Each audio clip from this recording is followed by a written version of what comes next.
$17 billion for HBCUs. The most ever any administration has ever committed. Ever. So don't believe any lies from Donald Trump or from Senator Tim Scott or anyone else. Stephen Benjamin is assistant to the president and director of public engagement for the White House. He joins us now from Philadelphia. Glad to have you here. Steve, the thing here is that I really do get a kick out of when I listen to these Trump folks talk about all the things that Trump did for HBCUs, but they never seem to put a number on the table. When we talk about this $17 billion, we're talking about students, faculty, staff, buildings, but also this impacts the broader area, the broader community that surrounds these HBCUs. Yeah, absolutely, Roland. Thank you for always doing some truth-telling for all of us. We're talking about a record amount of investment in the historically black colleges and universities, over $17 billion, $1.3 billion announced this year alone. That's what the president came up here to also, in a very detailed way, break down resources going to so many different colleges and universities, very specifically aligned with some of the trillions of dollars that are being spent along the lines of infrastructure and semiconductor chip manufacturing, future fuels and clean energy, just so many things happening. Now, usually folks won't give you details around the former president's investment because there are no details. It's over $17 billion is a record amount invested in our historically black colleges and universities. Not only, this is, as the president said in the clip you played, these young people are gifted and talented. My daughter's a student at Spelman College in Atlanta. She could have gone anywhere she wanted to go. But the force multiplier that our HBCUs are, you think about it, 40% of all black engineers come from HBCUs, 50% of all black teachers, 70% of all black doctors and dentists, 80% of all black judges. And the president, of course, you know, have done a record job appointing black women to the appeals court bench, more than every other president in the history of the country combined. And obviously, as the president loves to say, 100% of black vice presidents come from HBCUs, the great Howard University. The point that you just made very specifically, I think, is lost on so many people, is the economic engines. I served as mayor of Columbia, South Carolina, a proud home to Allen University and Benedict College, where I served as a trustee for so many years, over a decade. These colleges and universities are great engines of economic growth for the communities in which they reside, and certainly also as helping create real wealth generators in the individuals that matriculate through the universities. Just a report that came out from the Council of Economic Advisors early this year laid out, and I wrote the notes down here. We're talking about $16.5 billion annual economic impact the HBCUs are having on their respective communities, and also $146 billion in collective lifetime earnings. This is the thing about HBCUs. The significant number of low-wealth and first-generation students that matriculate at HBCUs do a better job than in any other college and any other demographic, I might add, of moving from the bottom quintile of American economic society into the middle class. We're talking about a significant leap because of the very special education they're receiving at HBCU. So this is a good investment for America. And the president, he talks about his visit to Norfolk State as vice president and realizing that these kids were gifted and talented. And he planted the seed in him that if he ever had the opportunity with the stroke of a pen to make a difference at the HBCUs, he was going to do it. And that's what he and the vice president have been doing, leading from the front. And see, this is the thing for me. I mean, I was seeing some comment today, some crazy deranged woman saying, see, Biden, Harris, they've done nothing for black people. And you're sitting there going, what, this don't count? It's man, I know you and I have had so many conversations. This makes your head hurt, listening to the foolishness. When you give people facts and they come back with foolishness, it's crazy. Now, we hadn't talked about Pell Grant increases, that $900 increase in Pell Grants, which of course benefits our kids in HBCUs much more significantly. We're talking about 2023 last year being the lowest unemployment on record for black folk in this country, the lowest since we started disaggregating data just over 50 years ago. We're talking about the greatest significant increase in black wealth and closing the wealth gap between the black community and white community. under this president. That's before we get into all the social issues. We're talking about record amounts of black businesses being started, the most businesses in the last 20 years. And it comes all through the lens of equity that the president and vice president approached this administration with. They knew that we had to do a lot. I think about, we all obviously all went through our own forms of trauma in the wake of the pandemic. But the greatest pandemic since 1918, maybe the greatest economic disruption we saw, some would say since 1929, the greatest social unrest in the wake of the murder of George Floyd since 1968, all wrapped up into one period of time where our president decided he needed to do two things. One, he needed to stop the carnage of the pandemic. While the former president was telling people to inject bleach and shine UV rays up their private areas, our president decided he needed to get shots in arms. He had to save lives, and then he needed to save livelihoods. He recognized that there are communities all across this country, in urban, suburban, and rural America, that have been underinvested in. And he decided he's going to make some long-term decisions and lead from the front and put broadband. Babies who couldn't get educated because they couldn't get access to broadband. They're sitting in McDonald's parking lots and public library parking lots after they've closed just to get access to broadband and do their homework. Everything he did from an equity lens, realizing that some of us had farther to go than others did. And the proof is in the pudding, not just in our HBCUs, but in wealth creation and fighting discrimination and biases and home appraisals, and can't get Congress to pass the George Floyd Justice and Policing Act. So the president signs an executive order directing every single federal agency under his purview to follow all the rules that we were all demanding after the murder of George Floyd. The man's been leading from the front, and you can. Other people throw out the BS and the misinformation, disinformation that they text to our brothers all across this country and spread across our barbershops. So it's just foolishness. And I think it's up to each and every one of us to continue to speak the truth and make sure people understand that I'm not giving much to hyperbole, but the future of our communities as we know it, the future of our children and grandchildren depends upon some real decisions that we have to make this year. I think looking back favorably at the Biden-Harris record gives us a real roadmap as to what's possible.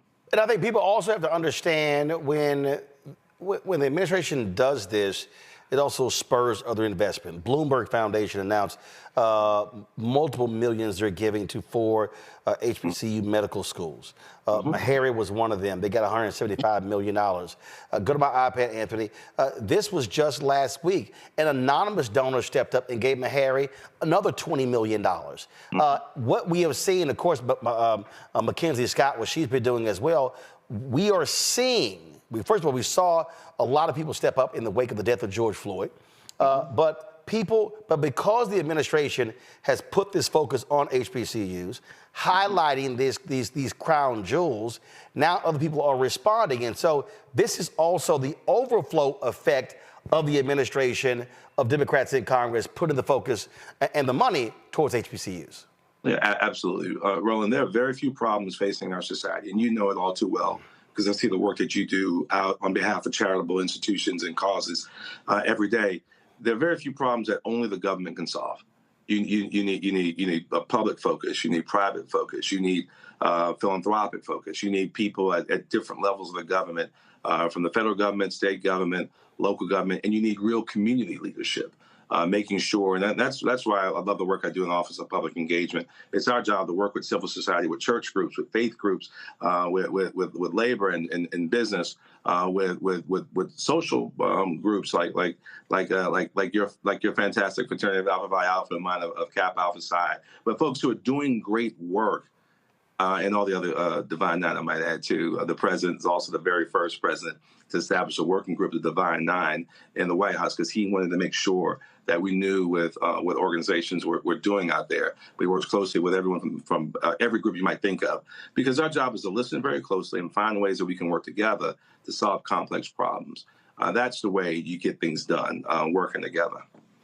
Absolutely. It has been a considerable focus And when you also have committed players in Congress, folks like Congressman Bobby Scott of Virginia, Congresswoman Alma Adams of North Carolina, and so many others, those things matter. And I got to say this because, again, I really do get sick and tired of listening to some black people who say the Congressional Black Caucus is worthless. They do nothing on behalf of black people. And so I don't know why they're there. It's dumb to me because even though Republicans right now control the U.S. House, the reality is it still matters in terms of what they do. And everything you talked about, none of that stuff got done without the Congressional Black Caucus. Even when people were talking about making cuts, they were there to say, no, that's not going to happen. And so it takes partners. And there are some, if there's one bright spot among Republicans, it's they largely supported HBCUs as well. So this has not necessarily been a controversial thing, but the CBC has played a huge role in making this $17 billion real. You mentioned Ms. Adams and Mr. Scott. I throw in, of course, my Congressman Jim Clyburn. But I would tell you, under leadership of so many, I'll say our Chair Emeritus, Joyce Beatty. But I got to lean in a little bit on Stephen Horsford as chair of the CBC. A super sharp brother who's focused like a laser beam on moving the needle on work, wages, and wealth in ways that I think would make anyone who spent some time with him incredibly proud. The focus on record-breaking amounts of procurement, of government contracts with minority-owned businesses. We're talking about $180 billion in federal procurement opportunities for underserved minority and small businesses. We're talking about the number of loans to the small business, from the Small Business Administration to black-owned businesses having more than doubled under this presidency, working in partnership with folks at the CBC. We're talking about Latina businesses growing at a faster rate than anyone else in the country. But that comes with a constant push and pull, pressure, thoughtful policymaking that the CBC has led on. I couldn't be more proud to call so many members of the Congressional Black Caucus my friends. For so many years, they were considered the conscience of the Congress, and they still are. But when you talk about real, like, incredible, thoughtful policy making that keeps your eyes on the ball every single day and dogged leadership to make sure things happen, we couldn't have better policymakers in the federal government than the members of the CBC. All right, Steve Benjamin, we certainly appreciate it, man. Thanks for joining us from Philadelphia. Thanks a lot. All right. God bless you, brother. Be well. I appreciate it. Thanks a bunch. Folks, let's go back to our panel here. We were talking about, again, what folks are saying. Okay, I need somebody, y'all got to show up, so I need y'all to kill that audio. I want to show y'all this, and I really try to ignore some really stupid people who just say stupid stuff. But this is a perfect example of what I'm talking about on Congo. This fool here, she goes, because she was responding to this tweet that Angela Rye had posted. She goes, the Congressional Black Caucus is a group of bougie boule folk who don't do a damn thing for the black community.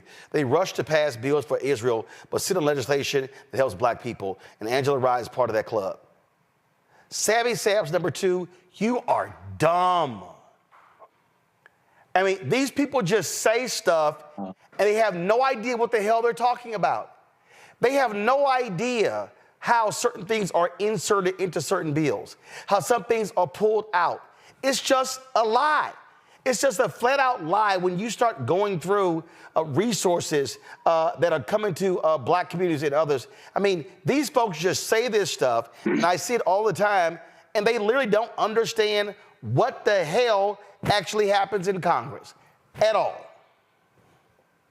And that's why I really love, when you go into these HBCU segments, it's just like a class, man. And one of the things I really also love is that you always put out the clips on your HBCU, well, on all of your segments, but your HBCU segments on YouTube, you know, and your other platforms. So folks like me can take the link and share it with you, just like a class, man. And one of the things I really also love is that you always put out the clips on your HBCU, well, on all of your segments, but your HBCU segments on YouTube, and your other platforms, so folks like me can take the link and share it with these people. Because some of these guys who are out there are bots and are ignorant, but some of these people are folks who are in our community who spend all of their time naysaying. And I love what you did at the beginning of this segment. You talked to the brother and you said you noticed that some of these Republicans who say Trump did more for all of these black HBCUs never come with the numbers. They never come with the facts. And the fact that these guys want to spend so much time condemning what members of the CBC are doing, condemning what Biden is doing as relates to HBCUs, and what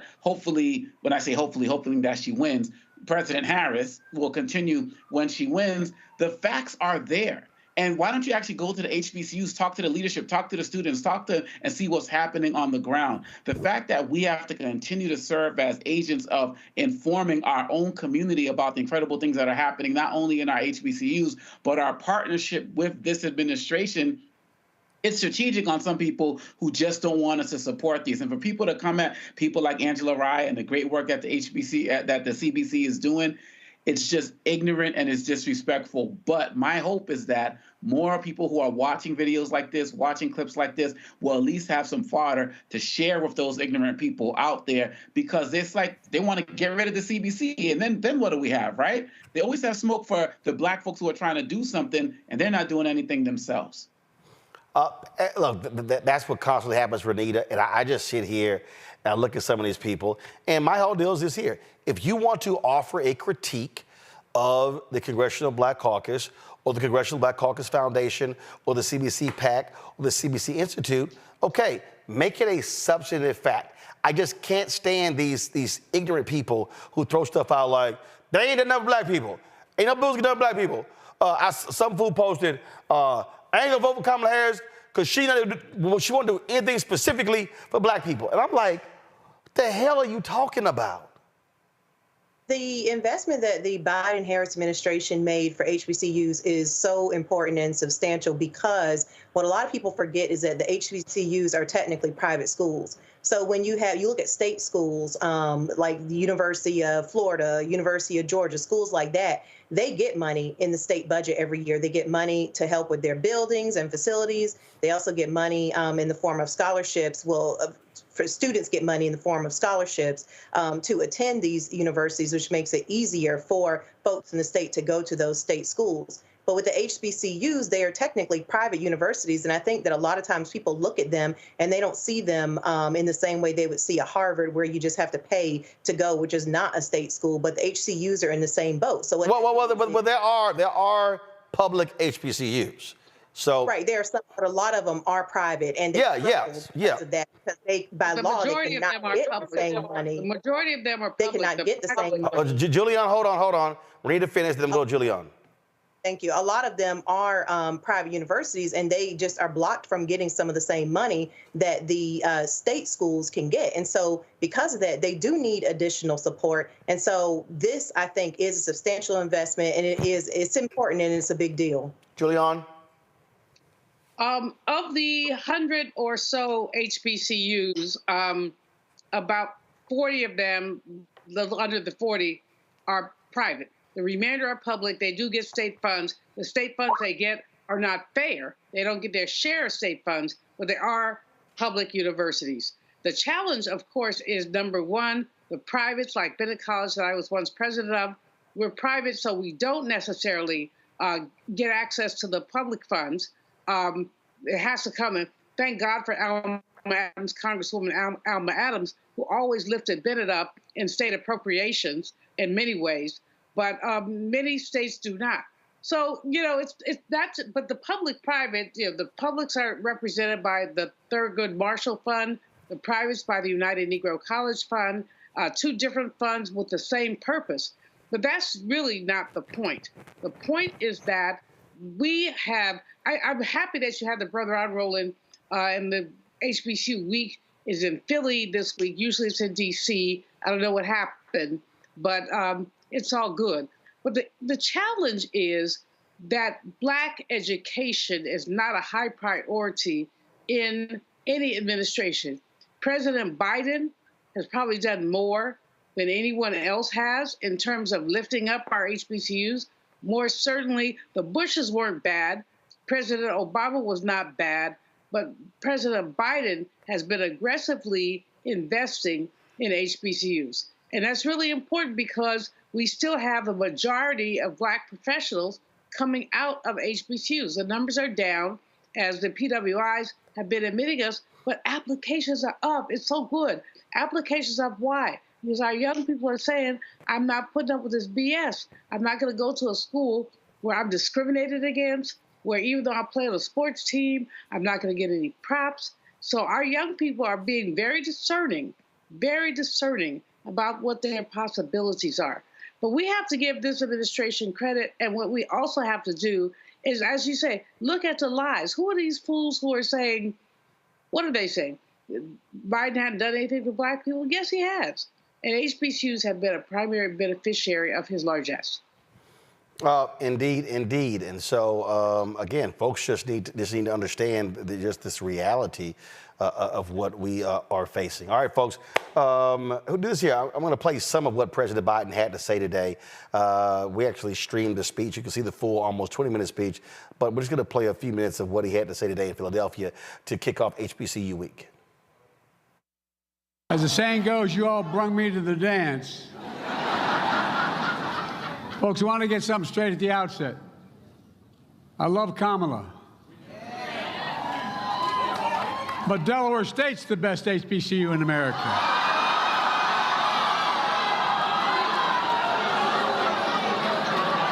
They're the ones that, you think I'm kidding. I was a 29-year-old kid, and they embraced me. They embraced me like you can't imagine. And we won the second youngest person in American history because of HBCU called Delaware State. And by the way, I hired a young man from Delaware State named Tony Allen. Came to work for me. While there, I encouraged him to continue to extend his degree. He got his doctorate and left. He became president himself. I don't know how the hell that happened so quick. But Tony, thank you, man. I've been introduced countless times, but never quite like that. And I mean it, Tony, from the bottom of my heart. I'm deeply moved. By God's grace, we're true friends, and Delaware State will always have a special place in my heart, for real. And to the presidents and administrators of our 101 historic Black colleges and universities, it's an honor to celebrate, and I mean celebrate, HBCU Week with you.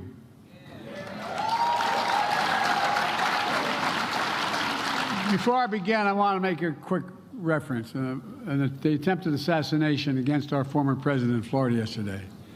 I commend the Secret Service for the expert handling of the situation, and the former president is protected from harm, and the subject is in custody. An acting head of the Secret Service is in Florida today assessing what happened and determining whether any further adjustments need to be made to ensure the safety of our former president. And let me just say, there is no, and I mean this from the bottom of my heart, those of you who know me, many of you do, no place in political violence for political violence in America. None. Zero. Never. I've always condemned political violence. I always will in America. In America, we resolve our differences peacefully at the ballot box, not at the end of a gun. America suffered too many times the tragedy of an assassin's bullet. It solves nothing and just tears the country apart. We must do everything we can to prevent it and never give it any oxygen.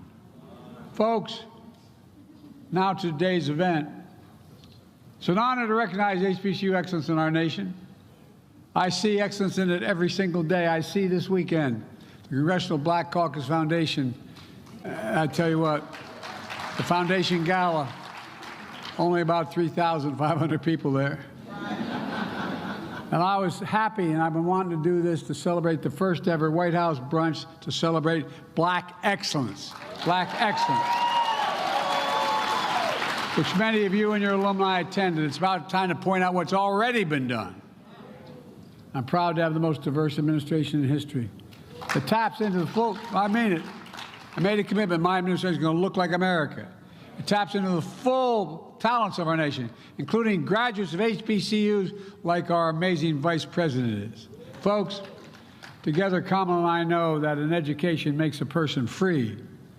HBCUs education makes you fearless as well. It matters. I mean it. More than 180 years, born under the shadow of slavery and Jim Crow, HBCUs have instilled a sense of purpose and freedom, a commitment to make a difference for all their students, to lift up not just yourselves, but others along the way. Institution grounded in the belief that every American of every race and every background, every zip code, and you know me, I mean this, should have a fair and equal chance to go as far as their God-given talents can take them.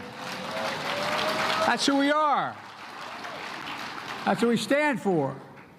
But as I've said before, we face an inflection point in history. It comes along every 6 or 7 generations.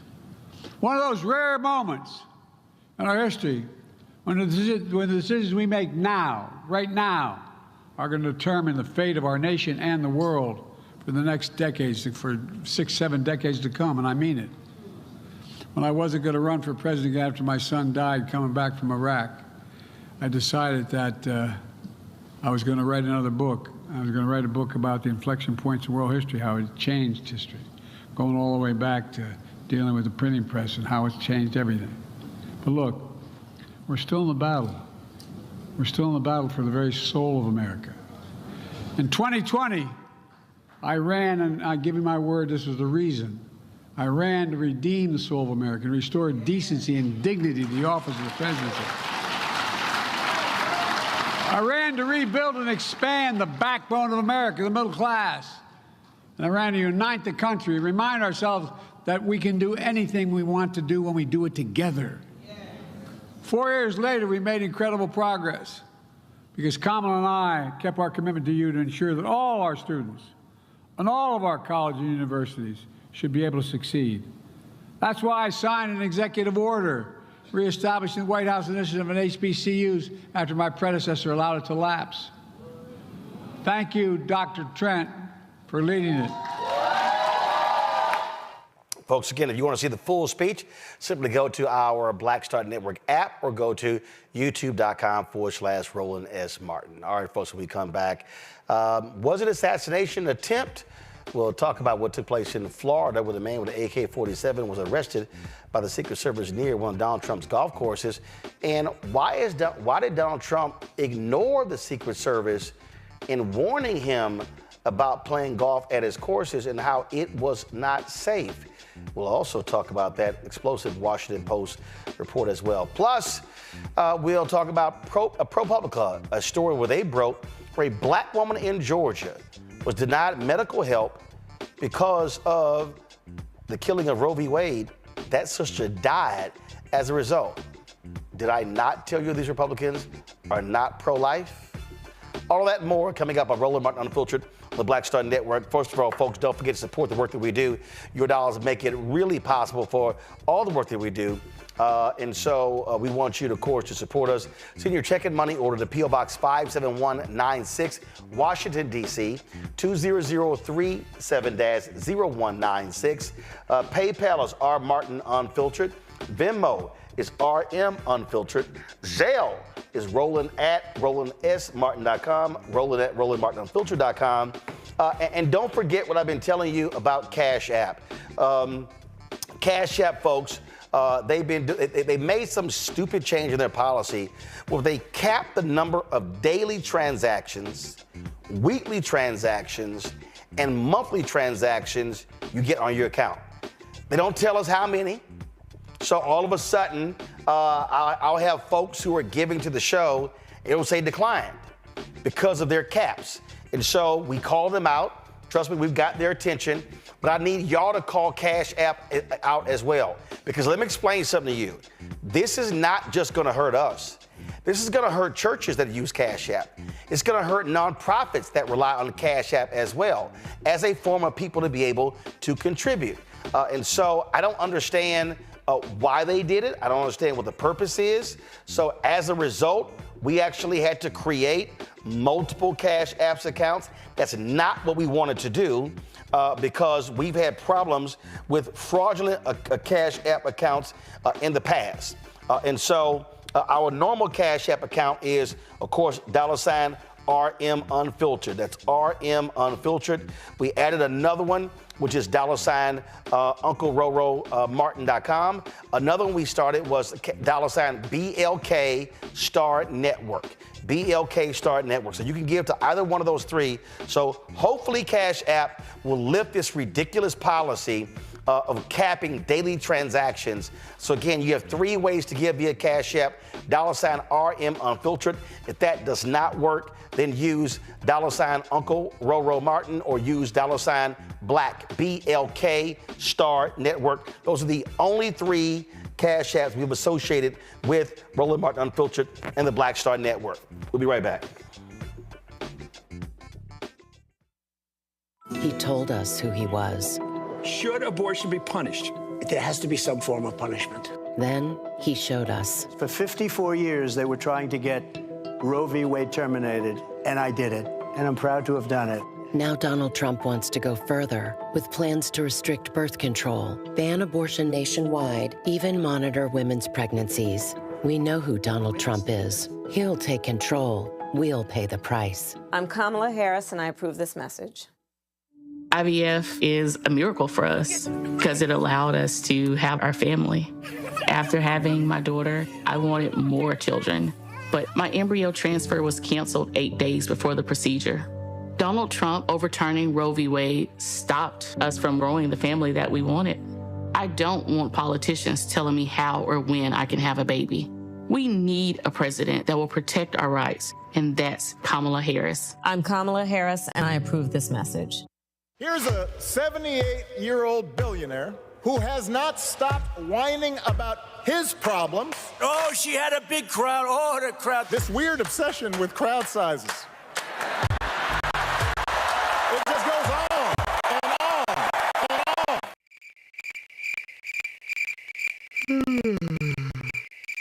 America's ready for a new chapter. We are ready for a President Kamala Harris. I'm Kamala Harris, and I approve this message.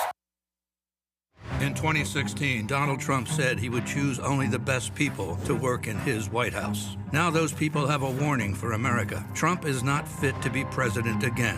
Here's his vice president. Anyone who puts himself over the Constitution should never be president of the United States. It should come as no surprise that I will not be endorsing Donald Trump this year. His defense secretary. Do you think Trump can be trusted with the nation's secrets ever again? No. I mean, it's just irresponsible action that places our service members at risk, places our nation's security at risk. His national security advisor. Donald Trump will cause a lot of damage. The only thing he cares about is Donald Trump. And the nation's highest-ranking military officer. We don't take an oath to a king or a queen or a tyrant or a dictator. And we don't take an oath to a wannabe dictator. Take it from the people who knew him best. Donald Trump is a danger to our troops and our democracy. We can't let him lead our country again. I'm Kamala Harris, and I approve this message. The overturning of Roe almost killed me. I had a blood clot in my uterus that caused my labor to have to be induced because of the overturn of Roe v. Wade. I wasn't able to get life-saving treatment sooner. I almost died.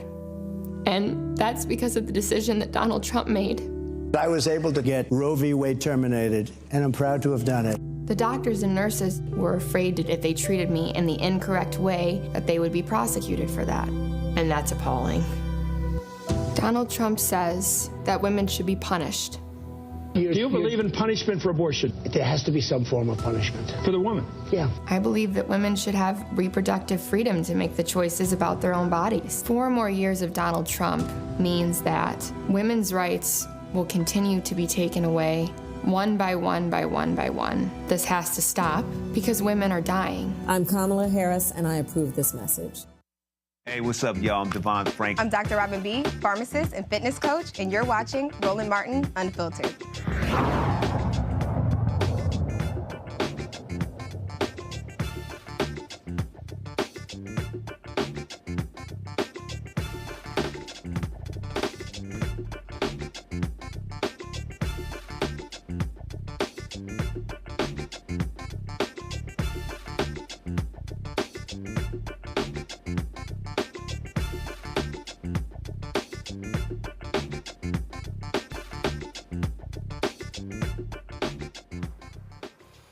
Folks, the 58-year-old man, Ryan Ruth, who was arrested for what they're calling an attempted assassination on Donald Trump, he is facing several gun charges.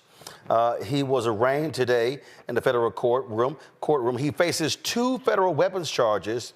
And of course, this was after the day before he arrived at Donald Trump's golf course in Florida. And he was there about half a day before agents spotted him.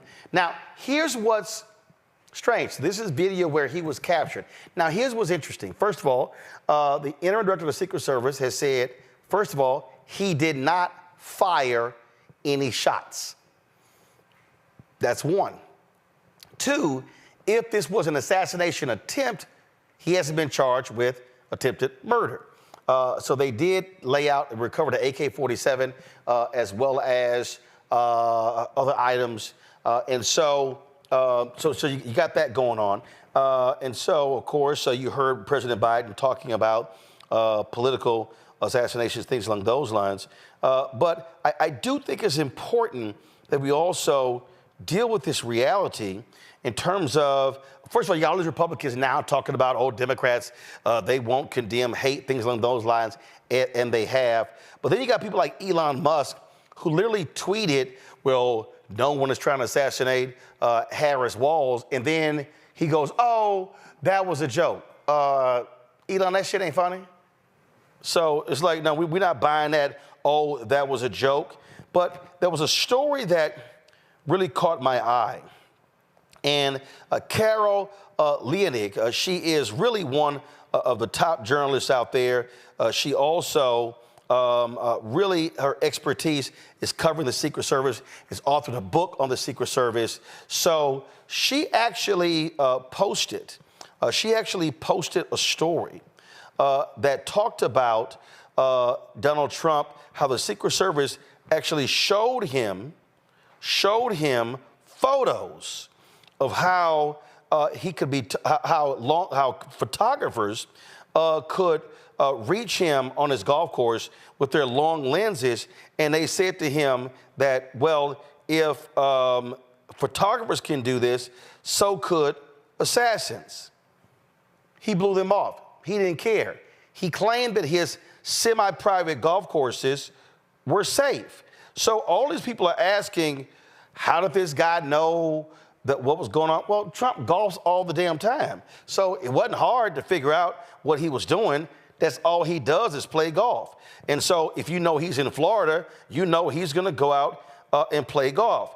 In her exclusive, this is what she wrote. Soon after Donald Trump became president, authorities tried to warn him about the risk posed by golfing at his own courses because of their proximity to public roads. Secret Service agents came armed with unusual evidence, not suspect profiles or spent bullet casings, but simple photographs taken by news crews of him golfing at his private club in Sterling, Virginia. They reasoned that if photographers with long-range lenses could get the president in their sights while he golfed, so too could potential gunmen, according to former U.S. officials involved in the discussions who, like most others interviewed for this story, spoke on the condition of anonymity because of the matter's sensitivity. But Trump insisted that his clubs were safe, that he wanted to keep golfing. The former official said these preferences pose problems for his protection that former Trump aides, Secret Service officials, and security experts said have only intensified in the years since he left the White House, as his security detail shrank and agents no longer maintain as extensive a perimeter guarding his movements. A Trump spokesman did not respond to a request for comment. Now, President Obama, when he was in the White House, he would often golf at Andrews Air Force Base. Why? Because it's on an Air Force base. It is extremely secure. That's why. But Donald Trump is a grifter. And so the reason he golfs at his golf courses is because he is using them as props to generate business. That's why he does that. And so what you're seeing here, really what you're seeing here Omakongo, what you're seeing here is a man who doesn't care. He doesn't care what Secret Service says. All he cares about is the grift. And so these people are trying to protect him. And so if something happens to him, he's blaming them for it. They're like, dude, you're not helping us. That is so true. That is so true. I think that really at the end of the day, every time we look at the situation with Trump, he puts everybody in danger, right? And these are going to keep happening. And the reason why they're going to keep happening is because he's not going to stop doing outdoor rallies. He's not going to stop golfing. He walks around like he can do whatever he wants and everybody else be damned. And people keep coming at the Secret Service. They keep coming at them. And yeah, they're overtaxed. And yeah, we understand this is their job, so on and so forth. But you're supposed to remember when the situation happened in Pennsylvania.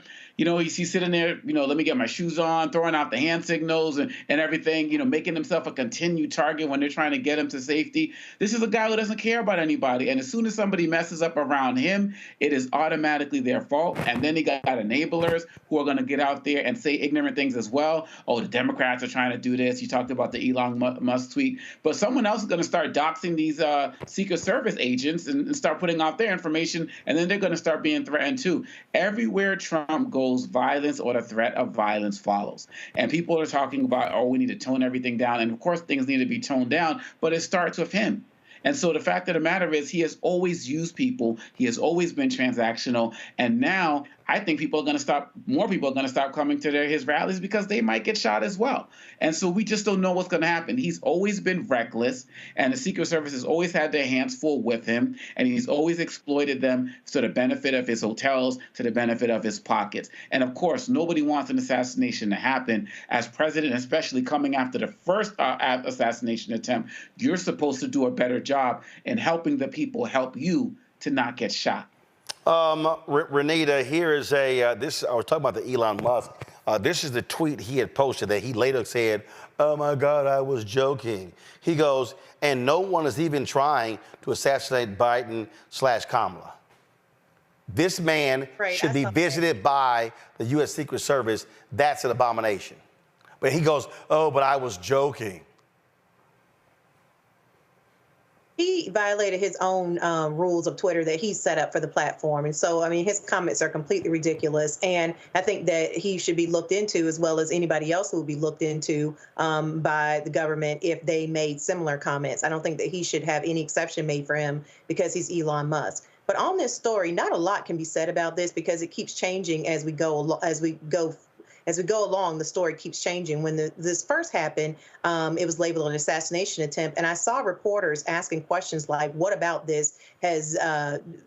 What about this made law enforcement say that this was an assassination attempt?"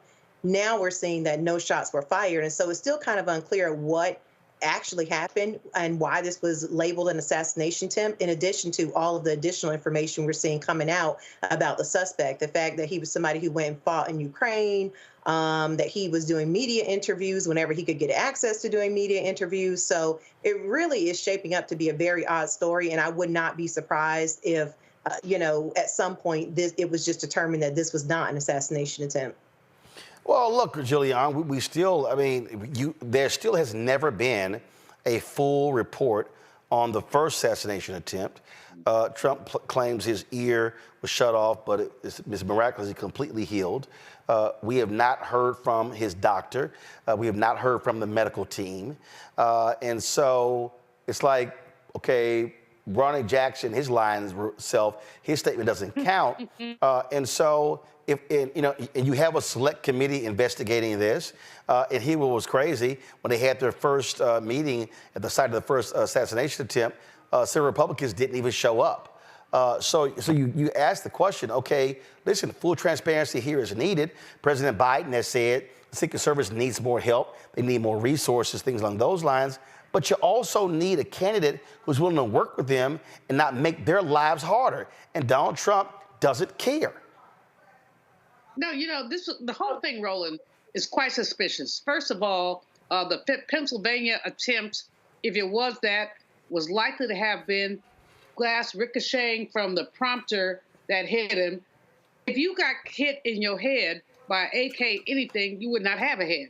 Your ear would not be there. And of course, the one man who worked for the fire department who was killed. I mean, he was hit in the back of the head. He died instantly. Exactly. So there's a whole lot of questions. But the second thing, Mr. Trump has had the opportunity to work with Secret Service, and he chose not to.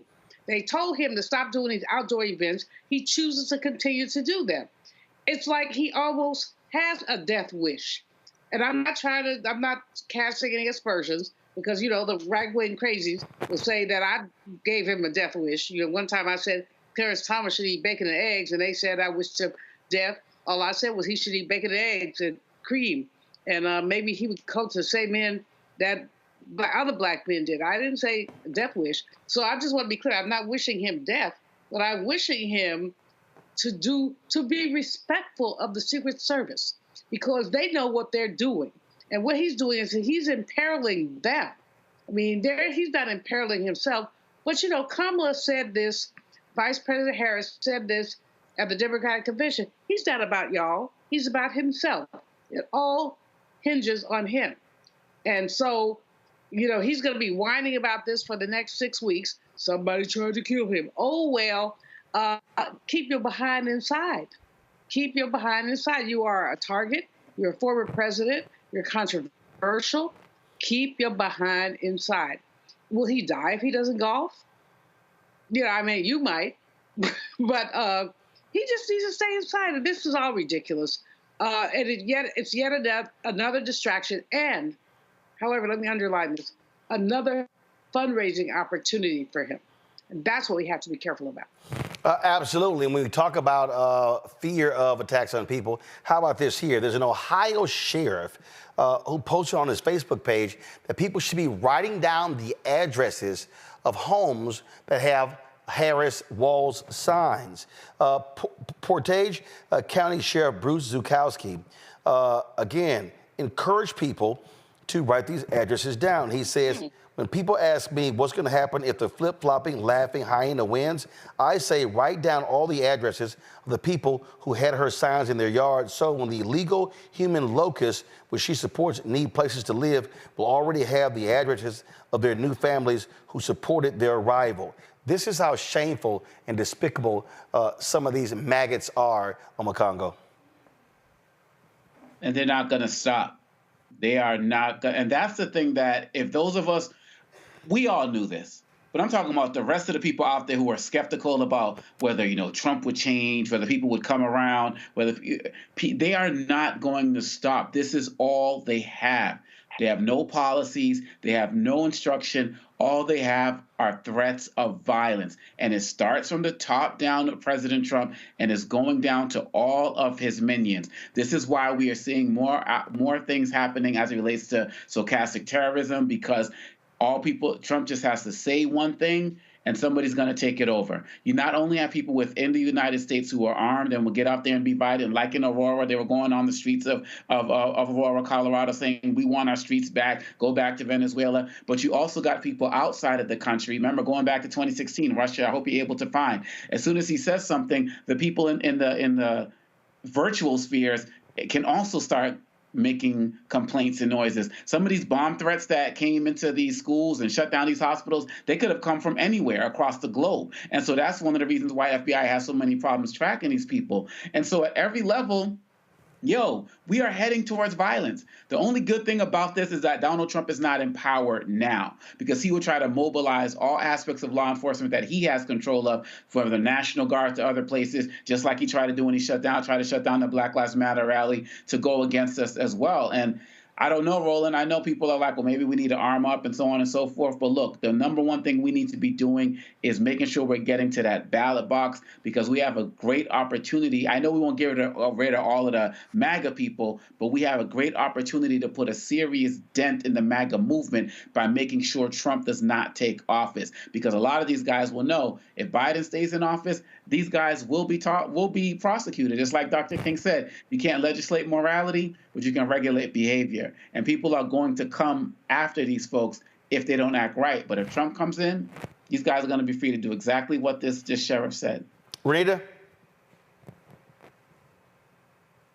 Rita? Well, that sheriff is completely out of line and out of step. I mean, he's encouraging people to do voter intimidation, which is a crime every place in the country. It also highlights just one of the reasons that people have lost so much faith in law enforcement. Additionally, he also should be careful because sheriff as well as DA are some of the few elected law enforcement positions. So how would he feel if folks wrote down the names of people who were supporting him? So those comments are completely out of line, and I hope that the local community steps up to let him know so.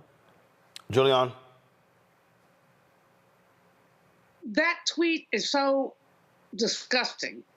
And he is an elected official. He should be unelected as soon as he comes back to the ballot. Yeah, actually, he is facing a Democratic challenger in November. Great. And I hope that challenger prevails. But people keep talking about political violence, but what they're not talking about is evil. I mean, this is evil. Mm-hmm. What he calls a hyena. Why can't we have civil elections? I disagree with you. You have the wrong point of view. But what you're seeing here is the vitriol that Trump created. So he wants to say that Biden-Harris have caused his assassination attempts. First of all, that's nonsense. But secondly, what he has created is a climate, what he calls people low IQ individuals, et cetera, a climate where people are demonizing each other. And this is a very good example of that. Frankly, if the Department of Justice was on top of their game, they would investigate this guy because it's beyond hate speech. It's a threat. And you cannot threaten the Vice President of the United States with your vitriol.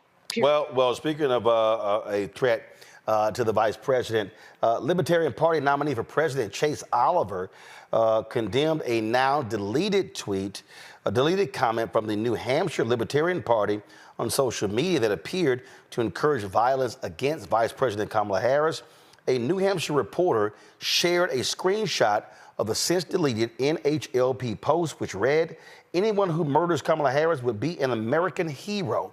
The excuse me. Oh. The NHLP addressed removing an earlier post on the Sunday, writing, "We deleted a tweet because we don't want to break the terms of this website we agreed to.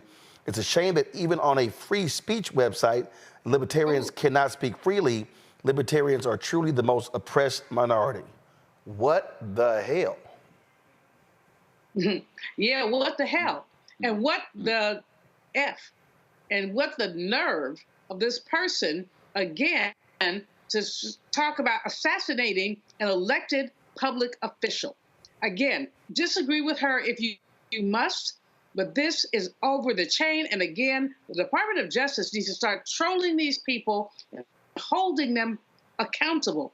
We do not deserve this level of nonsense. I mean, there have been many assassination attempts on that man, and I have a lot to say, but, I keep it to myself because it's just not useful for me to say stuff about people. Never mind. But how does this pass a smell test? How do we allow this to happen? Well, again, first of all, I mean, their whole point is we should be able to say what we want to say. Now, here's what's interesting. You were talking about this earlier. All these Republicans keep talking about, the Democrats and their hateful language saying Donald Trump could be like Hitler. So check out this exchange. It took place on the Fox Business between the Republican Congressman Mark Green and Neil Cavuto of Fox Business. I found this back and forth to be really, really interesting on this whole point of threats and things along those lines. And it's amazing what happens when MAGA gets hit with facts. All right, check it out. Thank you very much. I want to pursue all of this with Mark Green, the Tennessee Republican, is the House Homeland Security Committee chairman, also playing a very crucial role looking at what happened in the last attempt on Donald Trump's life. Congressman, Chairman, always good to have you. You've been hearing a little bit about many of your colleagues blaming Democrats and their rhetoric, Donald Trump doing the same, and that this kind of lit the fuse. What do you think of that? Well, clearly, Neil, this whole assault, really a lot of false narrative about things that Trump said regarding January the 6th. I mean, he was very clear, peaceful protest. And they have taken it as a political opportunity to bash him and to say that he's anti-democracy and all that. I mean, you look at the incident at Arlington the other day, the things that they said about that, totally wrong, totally not what that president's about. He loves the military. He was there. He's loved on those 13 family members ever since the incident occurred. They just say all these hateful things about the man, and you can't be surprised when stuff like this happens. So I'm very frustrated with that. I understand where you're coming from, Chairman, and I'm glad Donald Trump survived yet another attempt on his life, but it's not absolutely. It's not the first time, of course. He has also given incendiary comments blaming Haitian immigrants for eating cats and dogs. I could go on about talking about babies getting killed after their delivery, and saying that his opponents were all for that procedure. Racist comments that some said maybe weren't intended, but came across as that, calling. Well, to fact check that. The only reason why I'm mentioning any of this is doesn't extreme rhetoric work both ways, and that Donald Trump himself should be careful with this.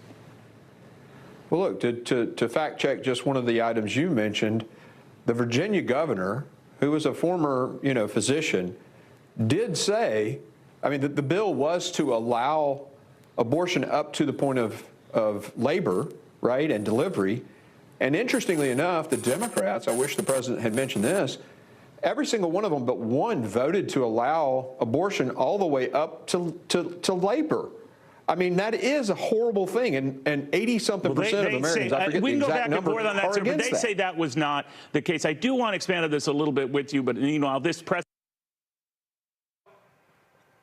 He sat there and lied.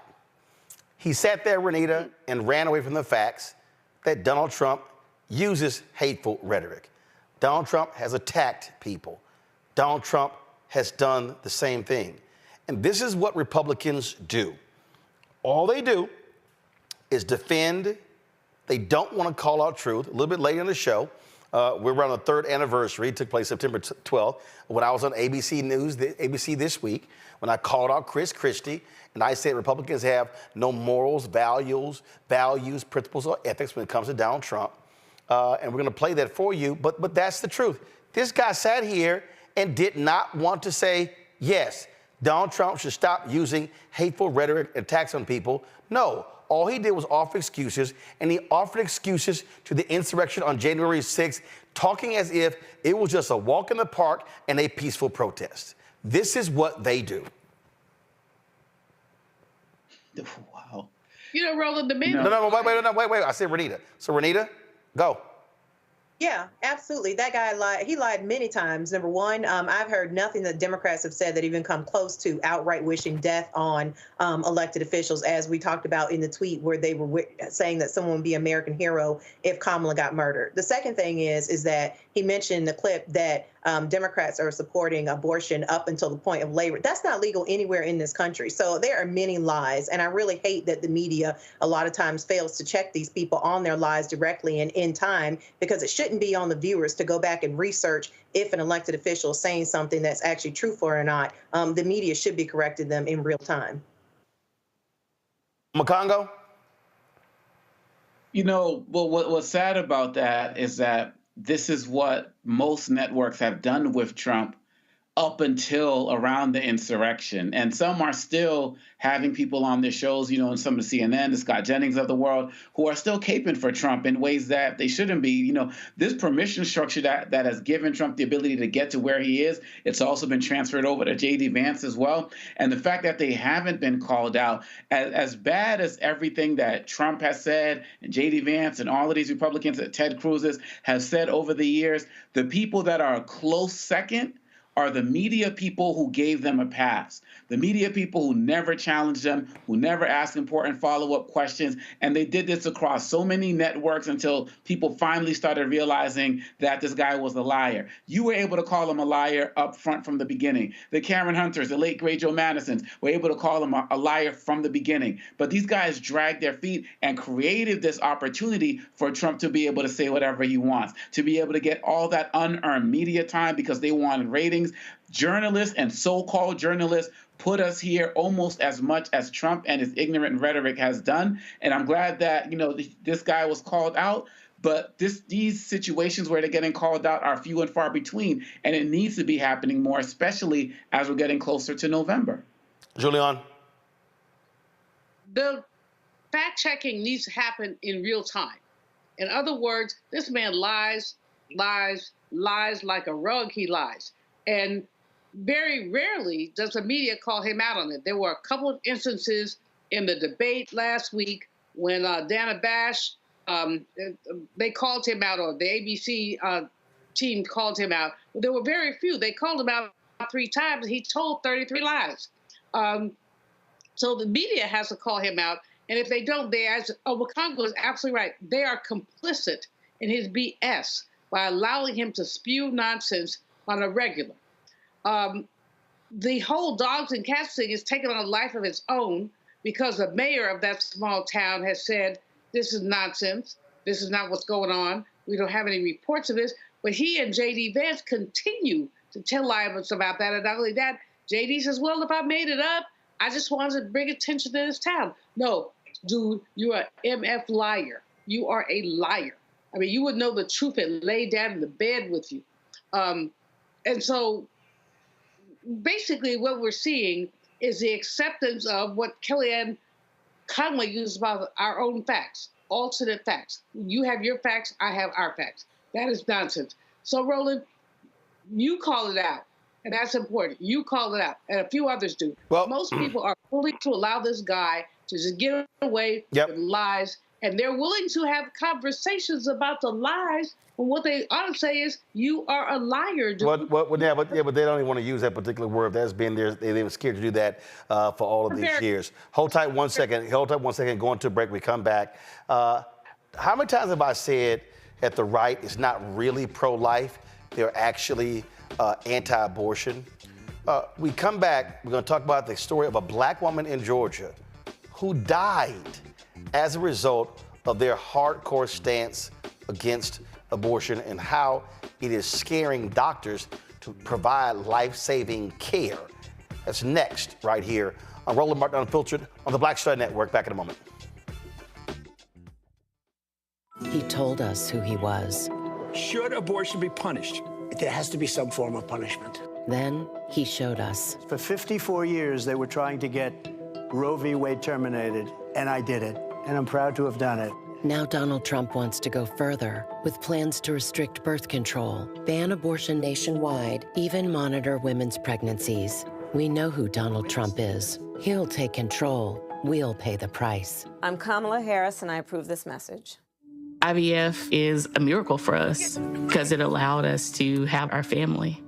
After having my daughter, I wanted more children, but my embryo transfer was canceled 8 days before the procedure. Donald Trump overturning Roe v. Wade stopped us from growing the family that we wanted. I don't want politicians telling me how or when I can have a baby. We need a president that will protect our rights, and that's Kamala Harris. I'm Kamala Harris, and I approve this message.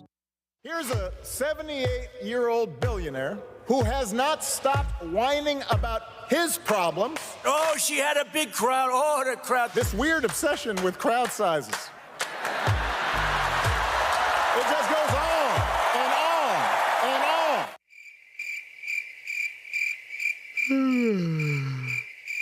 America's ready for a new chapter. We are ready for a President Kamala Harris. I'm Kamala Harris, and I approve this message. In 2016, Donald Trump said he would choose only the best people to work in his White House. Now those people have a warning for America. Trump is not fit to be president again. Here's his vice president. Anyone who puts themselves over the Constitution should never be president of the United States. It should come as no surprise that I will not be endorsing Donald Trump this year. His defense secretary. Do you think Trump can be trusted with the nation's secrets ever again? No. I mean, it's just irresponsible action that places our service members at risk, places our nation's security at risk. His national security advisor. Donald Trump will cause a lot of damage. The only thing he cares about is Donald Trump. And the nation's highest-ranking military officer. We don't take an oath to a king or a queen or to a tyrant or a dictator. and we don't take an oath to a wannabe dictator. Take it from the people who knew him best. Donald Trump is a danger to our troops and our democracy. We can't let him lead our country again. I'm Kamala Harris, and I approve this message. The overturning of Roe almost killed me.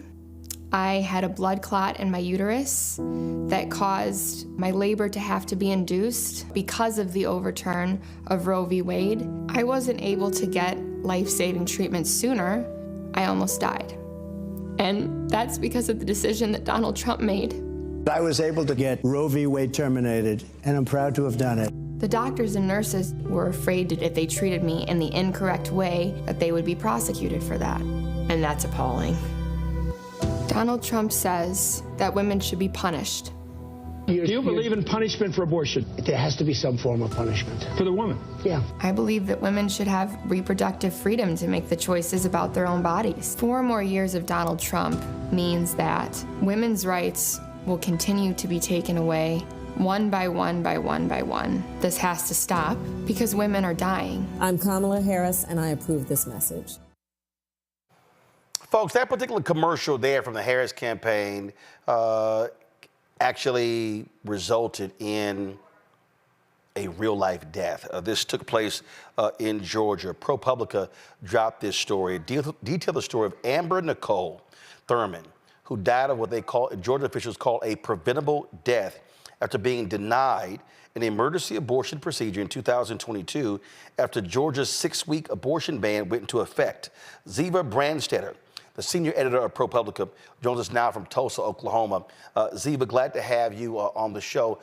Tell our audience exactly what happened. Yeah, thank you for having me. We feel like this story is very important.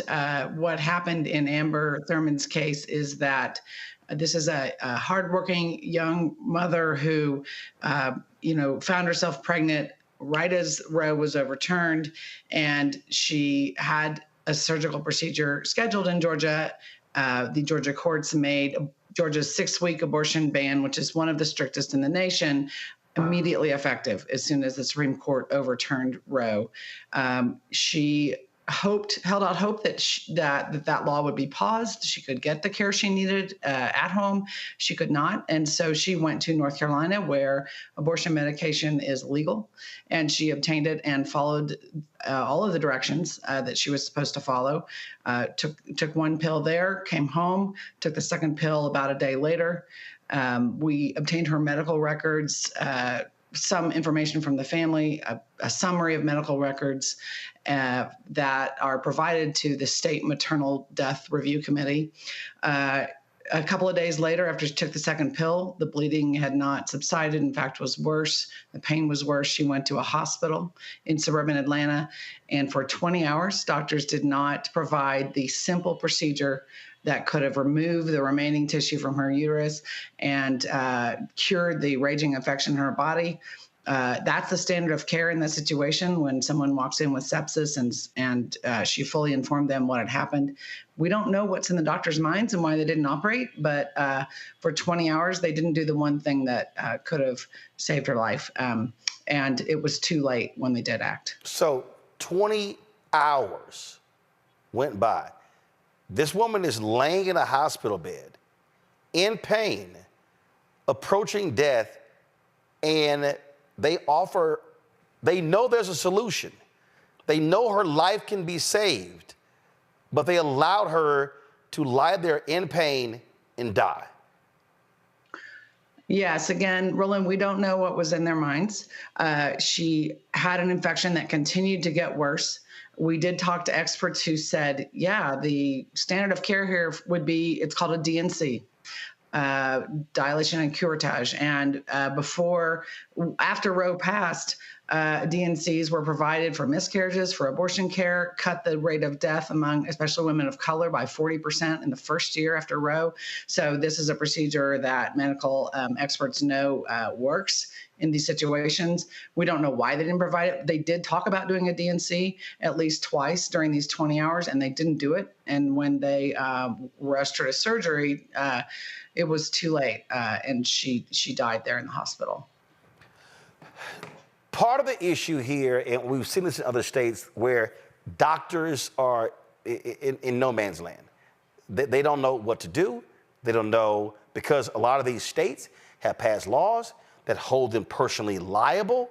So you know, they are, they're stuck because they understand the Hippocratic Oath, but they're just sort of sitting here, hands tied, and these politicians who are not doctors, who are making ideological, some cases religious decisions on politics, are not caring about these people dying. And this is where there was a woman, y'all can find the video, there was a Republican who I challenged on my show last year when I said, you're not pro-life, you're anti-abortion.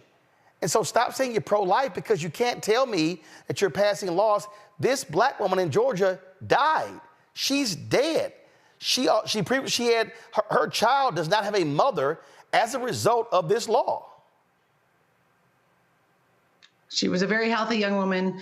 A state committee of 33 experts, including 10 doctors, found that her death was preventable, and that the delay at the hospital had a large role in creating this situation.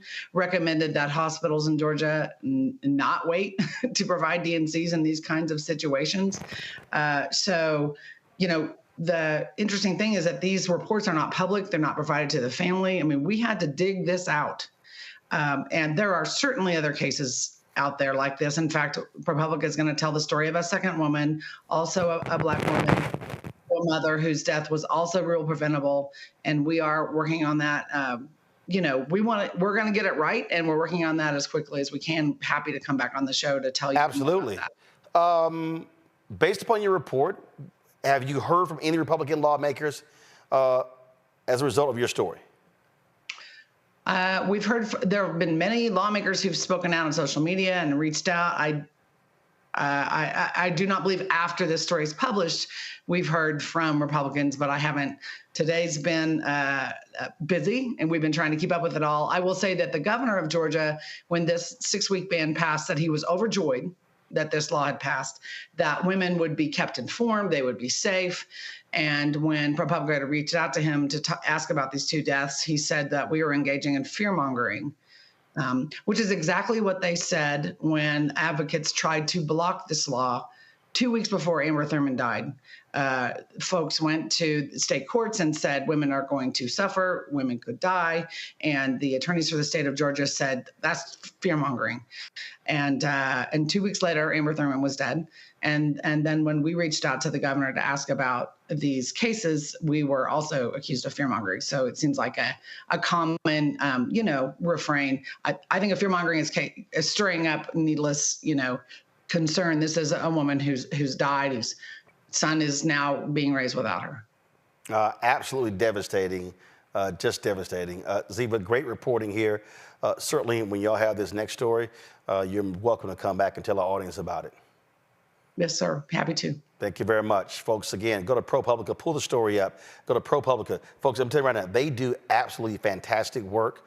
We're now living in a world that not a lot of investigative reporting, but the work they do is fantastic. And so you see, this is the story right here. Abortion bans have delayed emergency medical care. In Georgia, experts say this mother's death was preventable. And so go to ProPublica.org and check out this story. I told y'all when I've called out Republicans and conservatives saying they're not pro-life, they're anti-abortion, you might remember the conversation we had on our State of the Union coverage that took place last year. This video has gone viral. It probably has gotten anywhere from 25 to 30 million views every time somebody ran it. And this is exactly what I was talking about when we were addressing this issue. When we talk about aborting babies, like, so you're saying to me that because we support life, actually giving babies the opportunity to live, I'm confused. Baby born. I'm so confused. No. First of all, you know, hold up. You're confused because you think I'm saying something that I'm not. Well, tell me what you're saying. What I'm telling you, I'm being very clear. You cannot say you are pro-life when you vote against prenatal care for the mother. You cannot say you are pro-life when you vote against Head Start. You cannot say you are pro-life when you do not want to expand Medicaid to keep hospitals open. You cannot say you are pro-life when you have OBGYNs who are not available in your state. You cannot say you are pro-life when you have black women who are dying at a higher rate during childbirth and you do nothing public policy-wise to fix it. You cannot say you are pro-life if you allow infant mortality rates to be sky high in areas where there are black and brown people. What that tells me is you are anti-abortion. You are not pro-life. Because if you are pro-life, you care about the child in the womb and when the child is out. And if you are pro-life, you are standing there with black folks when their kids are killed by cops. You are not silent. So if you are pro-life, be pro-life from the womb to the tomb, but not just in the womb. When you talk about black... This right here, Renita, again, this black woman in Georgia should still be alive. Her child should have a mother. And because of hardcore MAGA, right-wing, Christian, evangelical, evil policies, she's dead. And they make no exceptions for rape and incest. And they have put doctors in an extremely difficult position where they may face years in prison if they actually save someone's life. This is not what should be happening in this country. Absolutely. And so I was still serving in the legislature in 2019 when this bill passed. And this bill does have exceptions in it for rape, incest, and for the life of the mother. But the point is, and this is what everybody in the audience, particularly those in the black community, should understand about these bills. The bills that make these exceptions, it doesn't matter. Because these exceptions, any physician will tell you, they do not give them the freedom to treat patients in a way that they previously could before Roe was overturned and before the the bill to outlaw abortion was passed in Georgia. And the reason is because the bills just use very, I would say, casual language saying, you know, that you can do an abortion when the life of the mother is in danger. But the problem with that is that very simple language is all up to interpretation by each doctor. So think about it this way. Sometimes when people go to a doctor and a doctor says, oh, this is your condition and this is what I think the treatment should be, commonly people will go to a second doctor to get a second opinion. Why is that? Well, they will do that because they know that you can talk to two doctors and they'll have a different opinion looking at the same medical situation. And so when these bills have exceptions for the life of the mother, it's not as clean cut as it sounds, because when one doctor determines, okay, you need an abortion to save your life, another doctor may not feel the same. And so what doctors are doing, and they're telling this, they're reporting this. I actually just finished a research project not too long ago for my communications firm where I write messages for lawmakers to use. And a lot of the research is saying that since Roe, doctors are saying that they are intentionally waiting longer to do these life-saving abortions, because what they don't want to have happen is that they do the abortion when they know that it's necessary, like in the case of this woman who passed away, where she did not receive an abortion, but they would have normally taken that action to give her an abortion and save her life. They don't do that because they want to make sure that in hindsight, no other doctor will come behind them and say, oh, well, I don't think that an abortion was necessary in this situation. You could have done X, Y, Z to save her life. You didn't need to do an abortion. And so doctors are intentionally waiting, not because they don't care about patients, but they are now having to balance providing care along with not getting themselves in trouble. And so advocates like myself and others in 2019 told the governor and told conservatives at the time that they were passing this bill that abortion access is not only about whether or not you want to become a parent right now, it is also about the fact that abortion is health care, and sometimes you just need an abortion to save your life. Almost 20% of pregnancies in this country every year end in miscarriage or need to be terminated. And that's just the ones that we know about that are documented on record. So everybody has to stop thinking that all pregnancies just, naturally go well and there's never any complications. Sometimes you as a person who may not even want an abortion may need an abortion to save your life. And that's what happened to this young woman who died unnecessarily. Julian? What Renita has said is so very important, especially the fact that the term abortion is a lightning rod when you're really talking about health care. You're talking about taking care of a mother whose child may be compromised and is a danger to her to deliver that child. And now all these politicians have gotten into the healthcare business. And if they were not in that business, we would find so many more cases like this case, but they would not have been adjudicated in the public eye.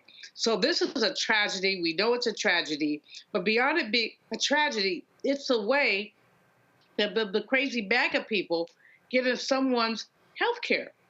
We need to look at abortion, whenever it happens, and we should stop using the word abortion. It's a cessation of pregnancy. In other words, the pregnancy has to be stopped to save a mother's life. And in some cases, also to save a child's life.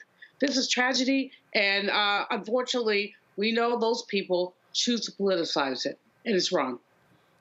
Makongo?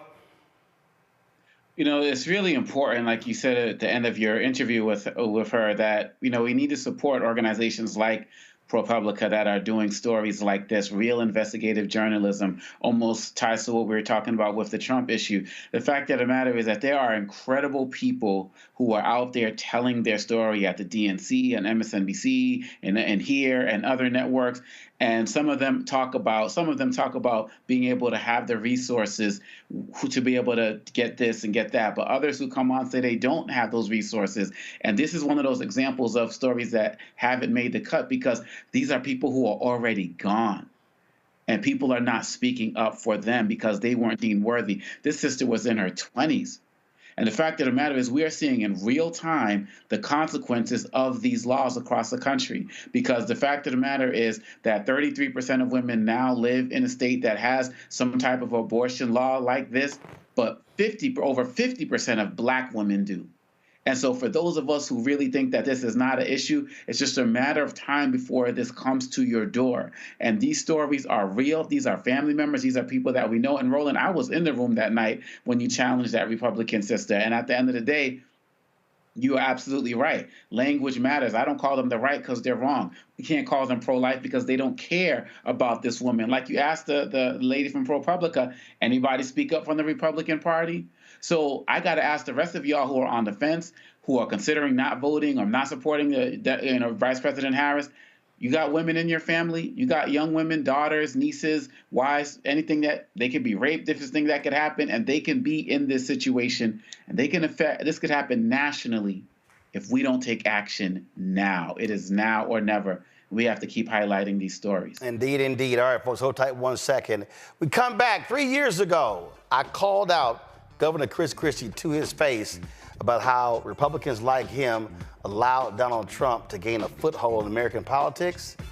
We show this every year, so it's the third anniversary of it. It was actually on Thursday, but we're going to run that back for you. Plus, we'll pay tribute to Tito Jackson, who passed away at the age of 70. You're watching Roland Martin Unfiltered on the Black Star Network. Support the work that we do. Join our Bring the Funk fan club. Our goal is to get 20,000 of our fans contributing on average $50 each. That's $4.19 a month, 13 cents a day. Your dollars allow us to do this show. Of course, the other shows on the Black Star Network. Nobody is doing what we're doing.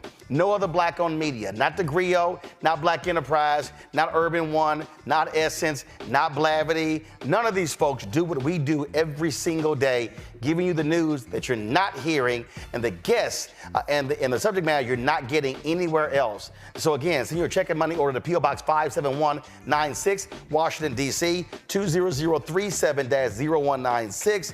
Don't forget, use alternate cash app, $ Uncle Roro Martin or $ BOKStarNetwork.com. There was a sister, Doris McKeever, Dolores McKeever. Her contribution was failed. And so, Dolores, if you could, you try to use $ RM Unfiltered, please use the other two. Same thing happened during the show to Kathleen Brizendine as well as Eugene Reed. And so they tried to make their contributions.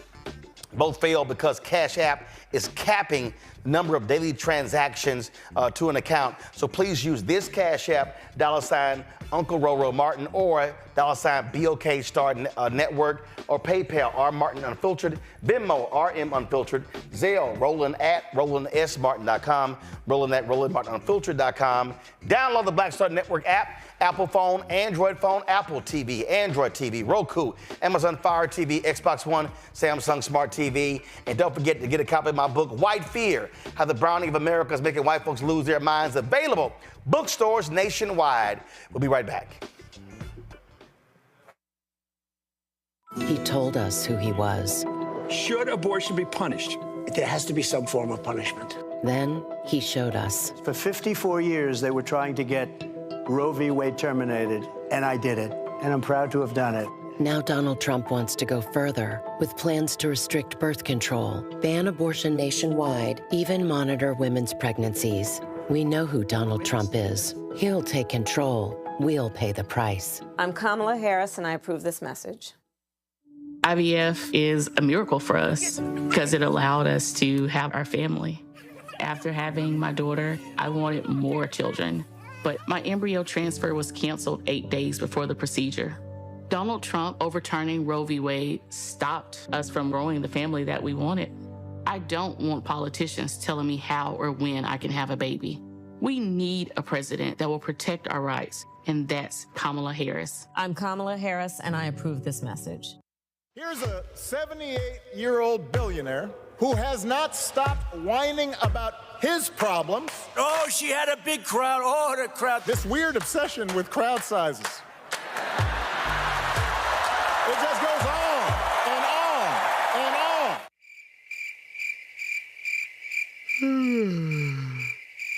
America's ready for a new chapter. We are ready for a President Kamala Harris. I'm Kamala Harris, and I approve this message.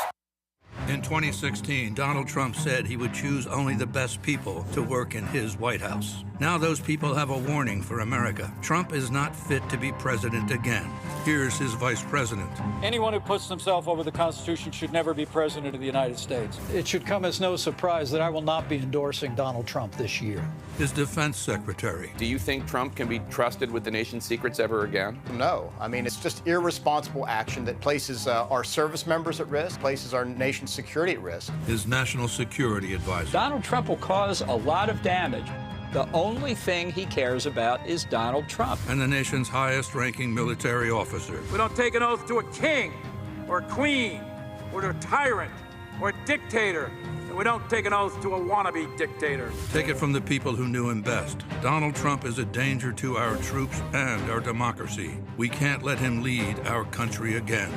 I'm Kamala Harris, and I approve this message. The overturning of Roe almost killed me. I had a blood clot in my uterus that caused my labor to have to be induced because of the overturn of Roe v. Wade. I wasn't able to get life-saving treatment sooner. I almost died. And that's because of the decision that Donald Trump made. I was able to get Roe v. Wade terminated, and I'm proud to have done it. The doctors and nurses were afraid that if they treated me in the incorrect way, that they would be prosecuted for that. And that's appalling. Donald Trump says that women should be punished. Do you believe in punishment for abortion? There has to be some form of punishment for the woman. Yeah. I believe that women should have reproductive freedom to make the choices about their own bodies. 4 more years of Donald Trump means that women's rights will continue to be taken away one by one by one by one. This has to stop because women are dying. I'm Kamala Harris, and I approve this message. Bruce Smith, creator and executive producer of The Proud Family, Louder and Prouder, and you're watching Roland Martin Unfiltered.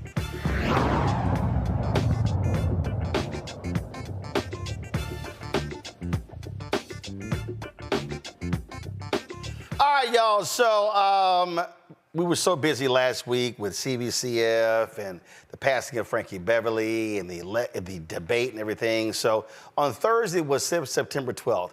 And that was of course, the day 3 years ago when I went on ABC This Week, and they had me, of course, on the show with several different people on there, including Governor Christie.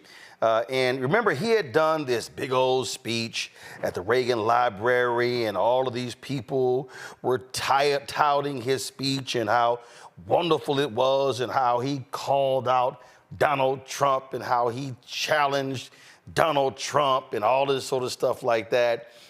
This was the, we had put out the graphic, and this here was the graphic we put out.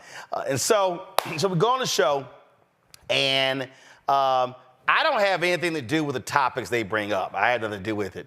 And so they decided to talk about, during one of the breaks, they said they were going to talk about his speech. And I remember the sister Yvette, she was like, y'all going to bring that speech up? And I ain't say nothing. But inside, I was like, oh, hell yes, bring that speech up, because I got to light this ass up. Well, that's what happened. And let me tell y'all, when the show was over, my man Christie walked off that set like he had gotten beat with some baseball bats. He was red-faced. Man, I found out 2 days later, he went to the ABC execs, said this was an ambush. First of all, how's it an ambush? You're a contributor, and I'm a guest. Y'all picked the subjects. I had no control over that. He just got mad because I ate that ass up, and it trended for 4 days. Got 1 million views in 24 hours, and it was trending literally 4 days later. So y'all, ABC this week ain't invited me back since. I have not been on ABC this week since this happened 3 years ago. But this is also why you got to say what you got to say, because you know what? It ain't guaranteed they're going to invite you back anyway. So this is what happened 3 years ago on ABC This Week. Christie, he was referring, of course, to former President Trump, also went to a police station in New York yesterday, complained again about the rigged election.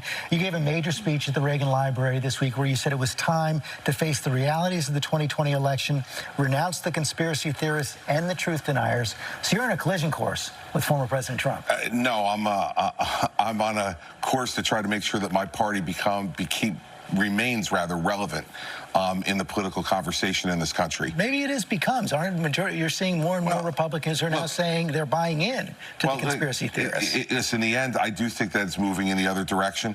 I mean, I think it'll continue to move in the other direction. And what that speech was all about was to repeat what I said with you on election night. You know, at 2:30 a.m. on election night, when the president made the speech that he made, President Trump made the speech that he made, I said it was unfounded and that there was no evidence of anything like what he was talking about, and he needed to stop. And I've consistently said that since then. It's taken hold among Republicans. It's taken hold among some Republicans, George. But I think what you're seeing over the course of time as this continues to move past election night and the emotion of an election is that more and more people are saying that that's not true. And by the way, it's also incumbent upon all of us in the party who don't believe it's true to speak out. Because you're not going to convince everybody overnight. The same way we're having the conversation about vaccines, and you're not going to convince certain people of certain things. I can't tell you how many conversations I've had with friends of mine who are smart, good people who aren't vaccinated. So are you getting blowback? I mean, listen, a little bit, but much more praise than blowback for the speech. And so, but in the end, that's not why I gave the speech, to either get praise or worry about blowback. You say what you believe. That's what I try to do here every week when I'm on. And I said what I believed on Thursday night, and it's what I'm going to continue to believe.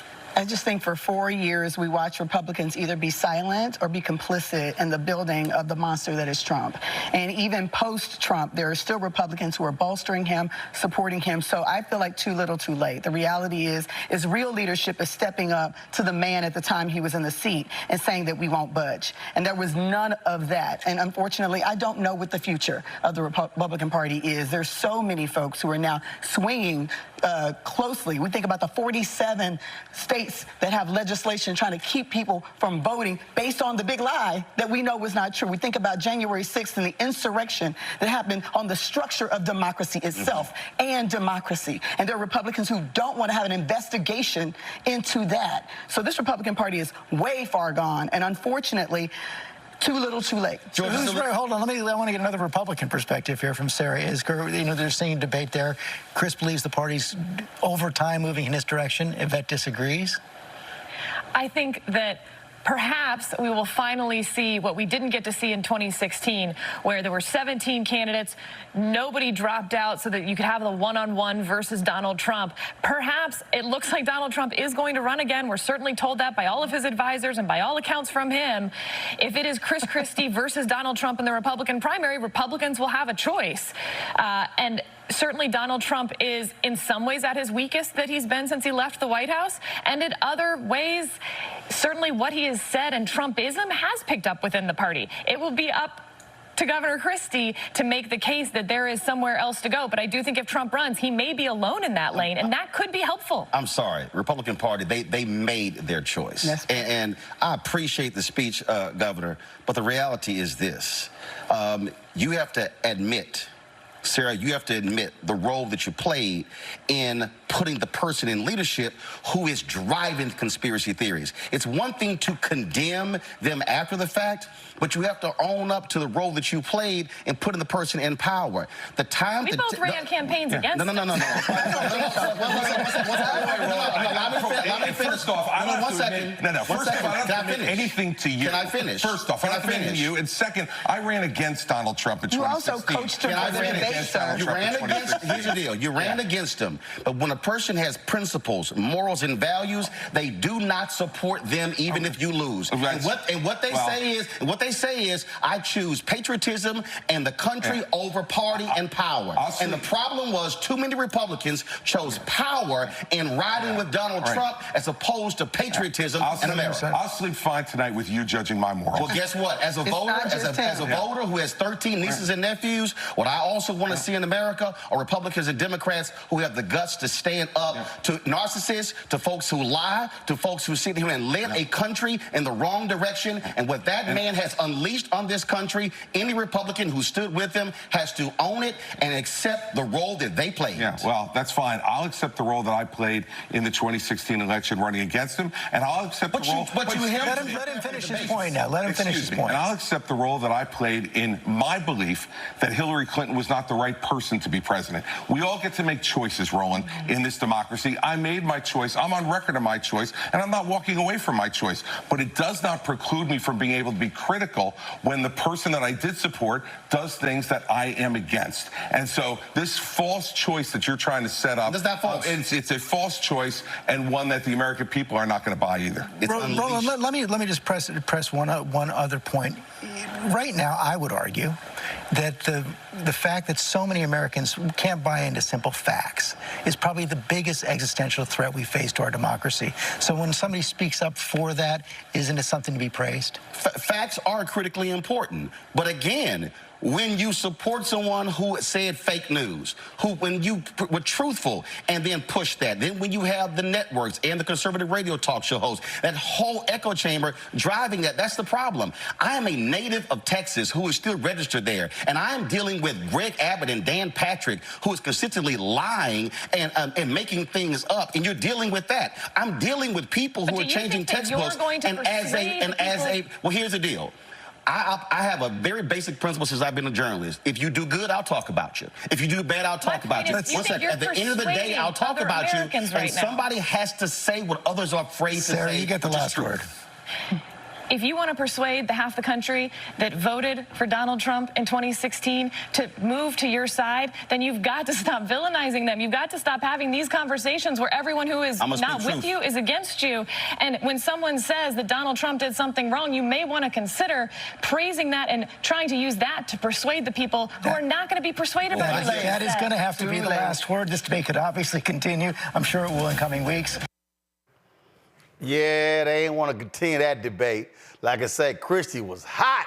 He went to the principal's office and whined and complained, and ABC News ain't invited the brother since. Even when the sister, Kim Godwin Black, was the president of the network. But guess what? I don't take back a damn thing I said, because everything that I said then has applied. In the 3 years since that took place on September 12, 2021, Everything I said has come true. You Republicans are standing with this thug. You got Chris Sununu, the governor of New Hampshire, who was ripping him during the primaries, standing right now supporting him as well. This is what many of them do. They fall in line, and bottom line, Congo, this is their fundamental problem with the Republican Party. They do not have any guts whatsoever. Yeah, absolutely right. And to be quite honest, your other clip that you played on abortion, that's also something that's also aged pretty well. I mean, you got all the classics. And when they have the same repeat playbook, we have to make sure that we're repeating it, because they win off of repetition. And they believe that if they just keep saying something long enough, that people are going to start believing it. And so when I see people tell you, Roland, oh, why are you wasting your time on this person or that person? It's because of the fact that you have to counter it. Because when people look up their speeches and all of this other ignorant stuff, you're going to be right there on the play next. And the fact that there hasn't been enough fact checking, there hasn't been enough countering these folks in real time, it's how they get over. It's how they continue to get over. And so in every space, whether we're in media, whether we're in our universities, whether we're in our workspaces, whether we're in our social media spaces, when we know the truth, we have to call it out, because unfortunately, hearing it from one of us might be the first time these guys actually hear the truth.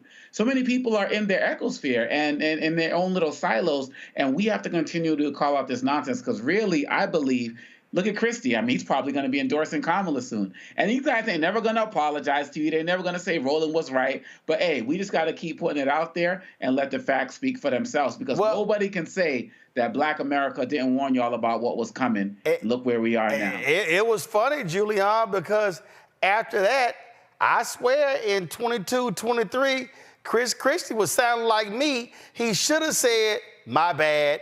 You were right, Roland. I should have stopped being defensive and said you were right.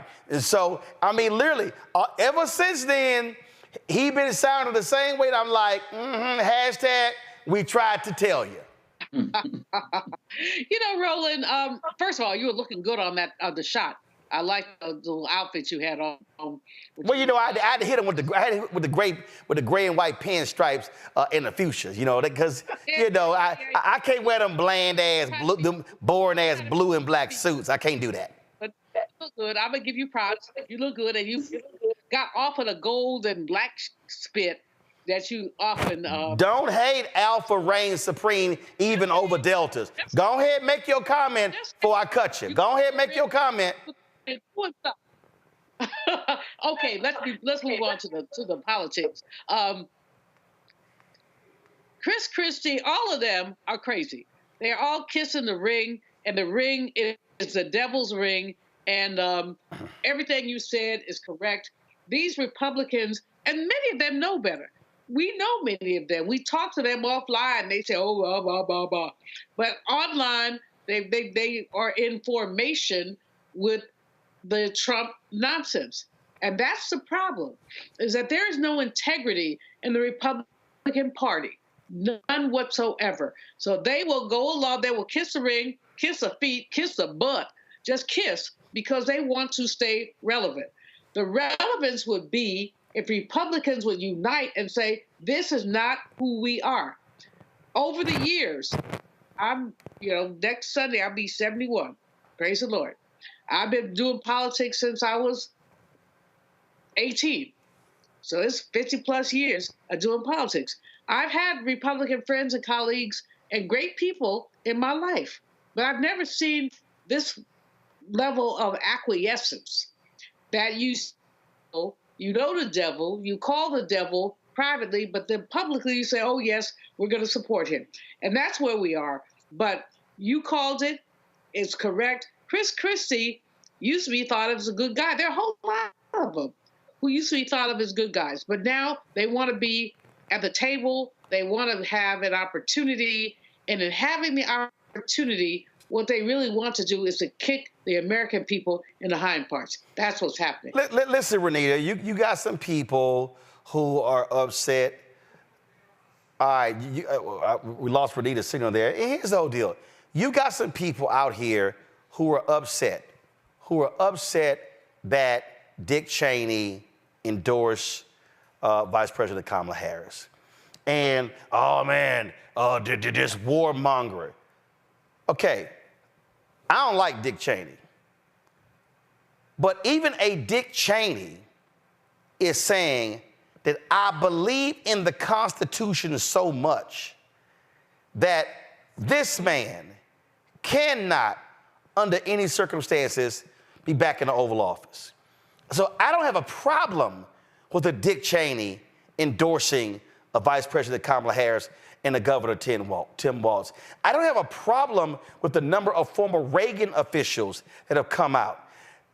I don't have a problem with 200 people who served under Trump endorsing Vice President Kamala Harris, because they are speaking to exactly what I was saying 3 years ago, that there comes a time when you have to make a decision, and that is, do I have morals, values, principles, and ethics?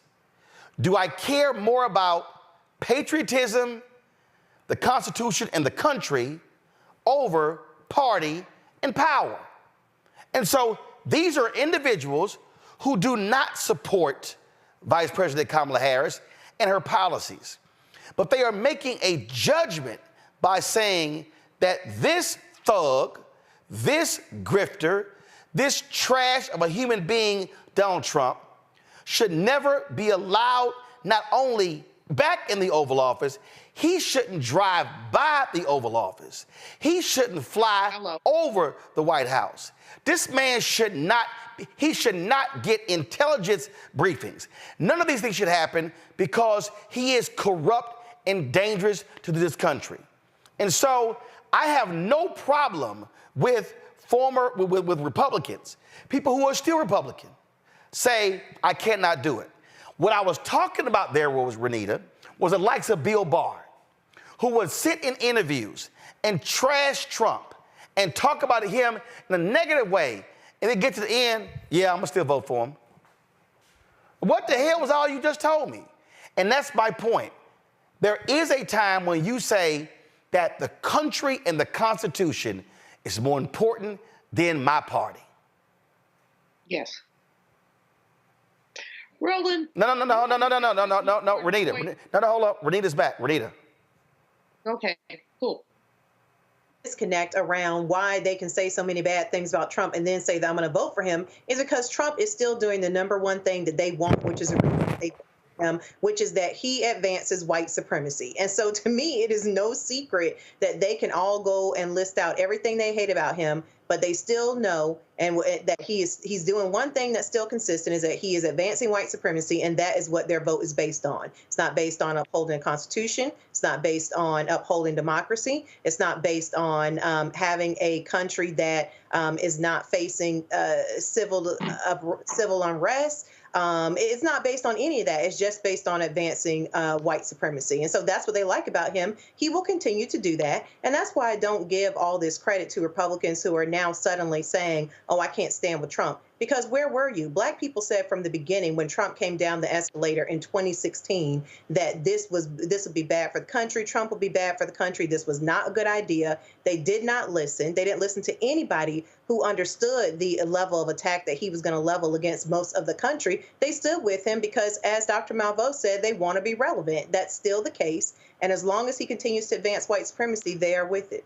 Well, I have no problem saying that the decision they make today is smart. Like I said, I called Christie and others out saying, you played a role in this, but as some folk finally woke up and found Jesus, I'm not gonna complain about when they were in the club and when they were drinking and they were smoking. So I can fully accept that. Quick break before we come back and pay tribute to Tito Jackson, who passed away at the age of 70. We'll be back in a moment.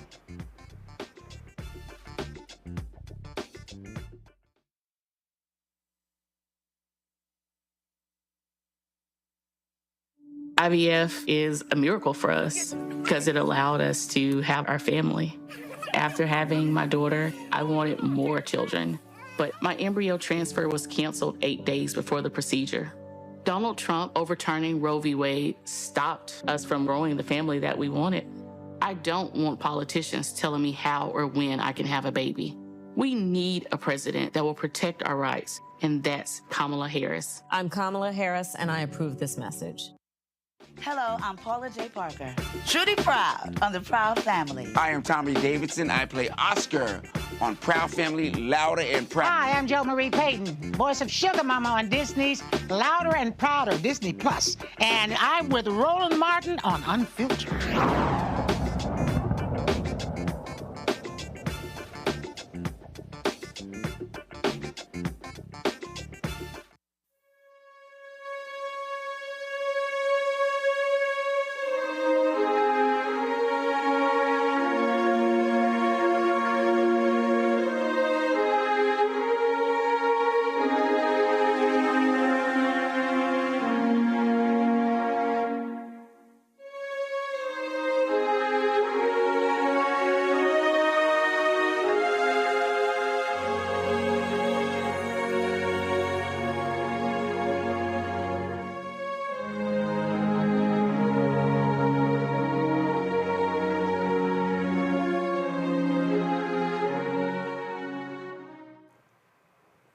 Tito Jackson, one of the members of the Jackson 5, has passed away at the age of 70. Reports came out last night regarding his death, confirmed by his agent. His sons posted on social media, "It is with heavy hearts that we announce that our beloved father, Rock and Roll Hall of Famer Tito Jackson, is no longer with us. We are shocked, saddened, and heartbroken. Our father was an incredible man who cared about everyone and their well-being. Some of you may know him as Tito Jackson from the legendary Jackson 5. Some may know him as Coach Tito, or some know him as Papa T. Nevertheless, he will be missed tremendously. It will forever be Tito time for us. Please remember to do what our father always preached, and that is love one another. We love you, Pops, your boys, Taj, Terrell, and TJ. Of course, the Jackson 5 included brothers Jackie, Tito, Jermaine, Marlon, and Michael. They were inducted to the Rock and Roll Hall of Fame in 1997. They produced several #1 hits in the 1970s, including ABC, I Want You Back, and I'll Be There. Also, folks, according to different reports, Tito Jackson was driving from California to New Mexico and suffered a heart attack as he was driving. Maybe if it wasn't for Tito Jackson, there would be no Jackson 5 because he was the one who defied his father, who played his guitar. This is what he said in an interview.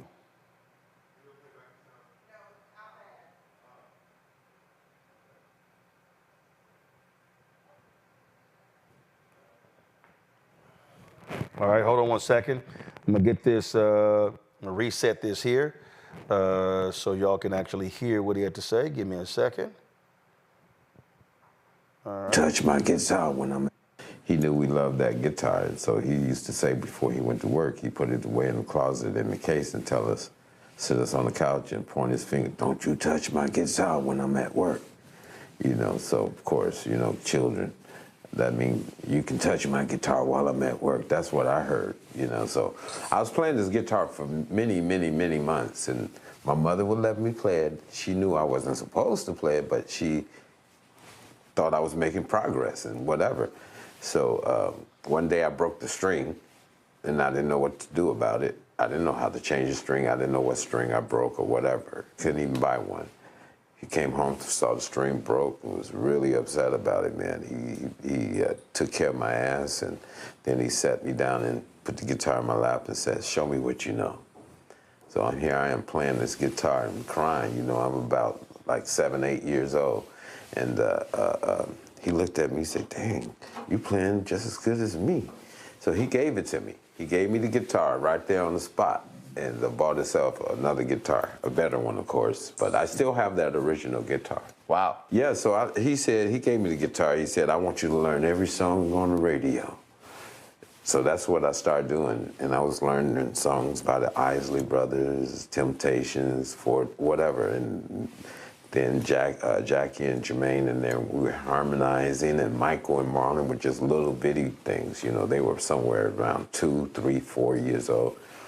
Playing with little cars, you know what little boys do, and we'd kick them out the room and that whole thing. Then one day, like a year or two later, we hear Michael singing a little thing in kindergarten, singing "Climb Every Mountain." So, man, without that, maybe there would not have been a Jackson 5. A lot of folks have been posting a lot of their remembrances. Smokey Robinson posted on Instagram that he was just doing an interview with Tito last week, and he was also talking about how they performed at a concert. And Tito Jackson was also preparing for a tour. Even though the Jackson 5 broke up, he still toured, was still playing, still participating, putting out music, still doing what he loved. And so many people will certainly will miss Tito Jackson, passed away at the age of 70 years old. Julian Omakongo, Renita, we certainly appreciate y'all being on today's show. Thank you so very much. Folks, don't forget to support the work that we do. Tomorrow, I'll be broadcasting from Detroit, where I'm headed to participate in the General Motors Diversity Media Summit. And so, again, if you want to support the work that we do, join our Bring the Funk fan club. Send your check and money order, P.O. Box 57196. Cash App, first of all, P.O. Box 57196, Washington, D.C., 20037-0196. Cash App, $RM Unfiltered. But if that's not working, use $, Uncle Roro Martin, or $BLK Star Network. Let's get an actual graphic with all three of those Cash Apps on it so we can use that. PayPal, R Martin Unfiltered. Venmo is RM Unfiltered. Zelle, Roland at RolandSMartin.com, Roland at RolandMartinUnfiltered.com. Download the Black Star Network app, Apple phone, Android phone, Apple TV, Android TV, Roku, Amazon Fire TV, Xbox One, Samsung Smart TV. And be sure to get a copy of my book, White Fear, How the Browning of America is Making White Folks Lose Their Minds, available. Bookstores nationwide, Ben Bella Books, IndieBound, Barnes & Noble, Amazon, Target. You can also download the audio version. Yes, I read it right there on Audible. Folks, I'll see y'all tomorrow. Holla! Black Star Network is here. Oh, no punch! I'm real revolutionary right now. Thank you for being the voice of Black America. All momentum we have now, we have to keep this going. The video looks phenomenal. See, there's a difference between Black Star Network and black-owned media and something like CNN. You can't be black-owned media and be scared. It's time to be smart. Bring your eyeballs home. You dig?